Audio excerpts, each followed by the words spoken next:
aquelas histórias que eu já ouvia do meu avô, ou da minha avó, ou do meu pai, ou da minha mãe, e depois estarem aqui retratadas, já acho esta outra pica de ler a coisa. Como é que surgiu esta ideia de reeditar o livro?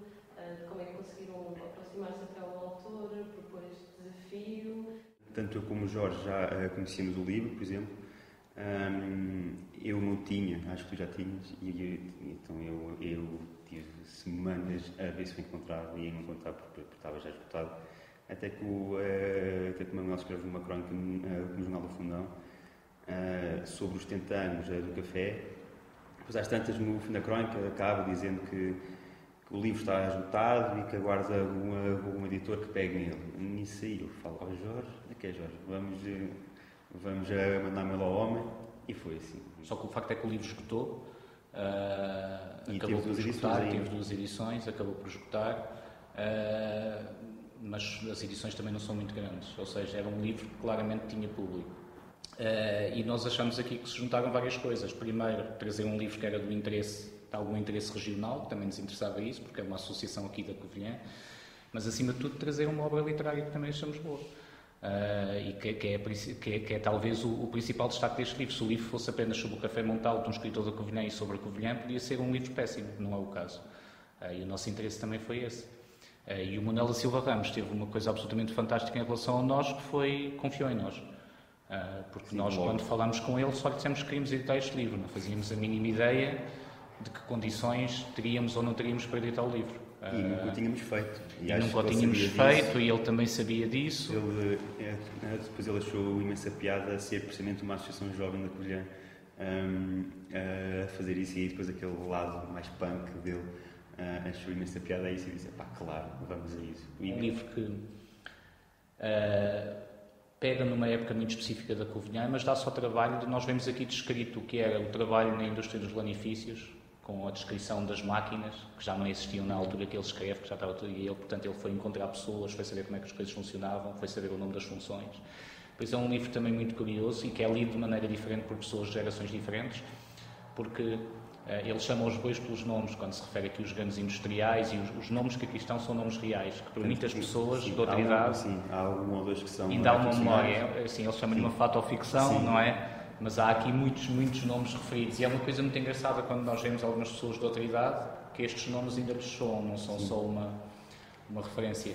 E tanto nomes dos industriais como também de pessoas do povo, que eram ícones de ruas da cidade. Sim, e é giro porque ele contou que quando saiu o livro em 2002 ou 2003, que houve um tipo ou dois que quiseram meter em tribunal. E ele, então vamos a isso.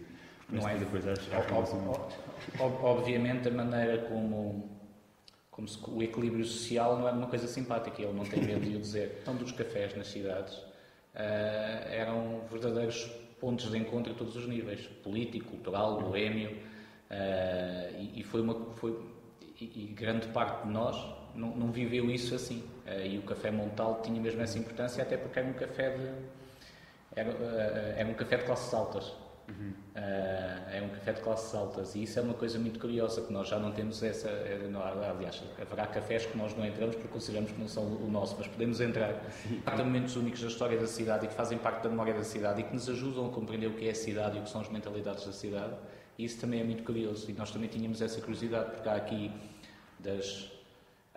aqui nomes que nos soavam, histórias que nos soavam, mas isto coloca tudo de uma maneira muito mais interessante. E também eu creio que a mim ajudou-me a aproximar da Covilhã, porque fiquei aqui a conhecer fiquei a perceber algumas dinâmicas,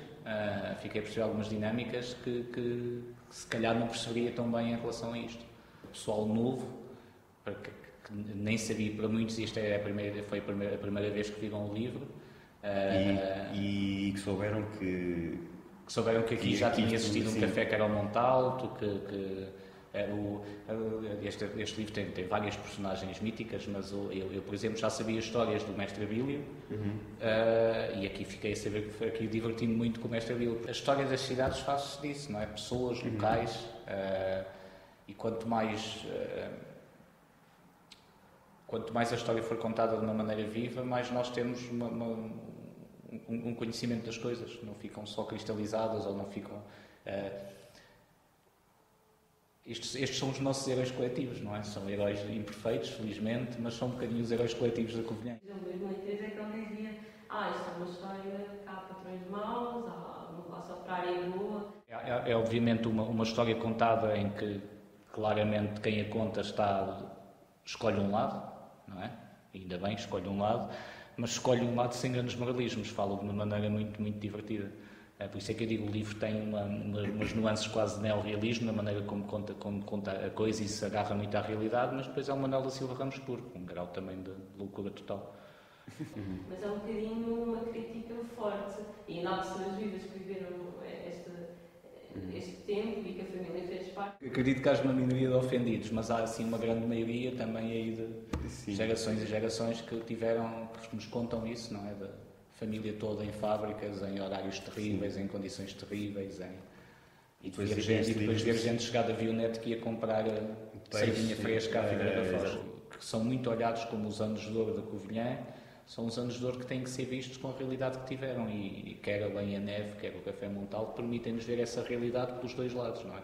Porque a história oficial vai ser sempre a dos vencedores. Os vencidos não fazem parte, mas a literatura traz-nos essa visão dos vencidos. Neste caso, os vencidos acabaram por se tornar vencedores, mas a literatura também tem um bocadinho essa função, não é? Que é trazer um bocadinho aquela franja, aquela margem que na história oficial acaba por parecer que tem menos interesse. Vocês também seria interessante desenvolver algum projeto, ou mesmo não, escrever alguma continuação desta história no tempo? O que é que mudou? Quem acompanhar as crónicas dele consegue ficar com essa leitura da evolução da Covilhã. Sim, ele já escreve há muitos anos para o Jornal do Funão e... Esse livro está feito, eu creio que esse livro está feito nas crónicas. Mas a Covilhã tem uma coisa muito curiosa, que é poucas cidades terão um associativismo tão forte como a Covilhã. Isso é uma coisa muito, muito interessante. Nenhuma, acho que é a primeira ou a segunda...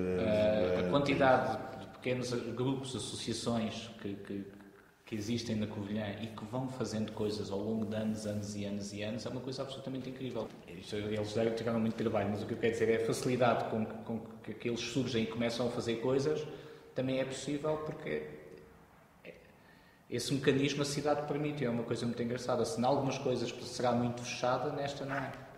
A Covilhã como a Manchester antiga de Portugal, eu pensei, mas agora eu acho que, por exemplo, a Cisma até dá uma vibe mais de Liverpool de Portugal, uma coisa mais artística, mais cultura, mais arte, mais pintura. Eu acho que a Cisma está numa diga todas, que é o não é? Sim.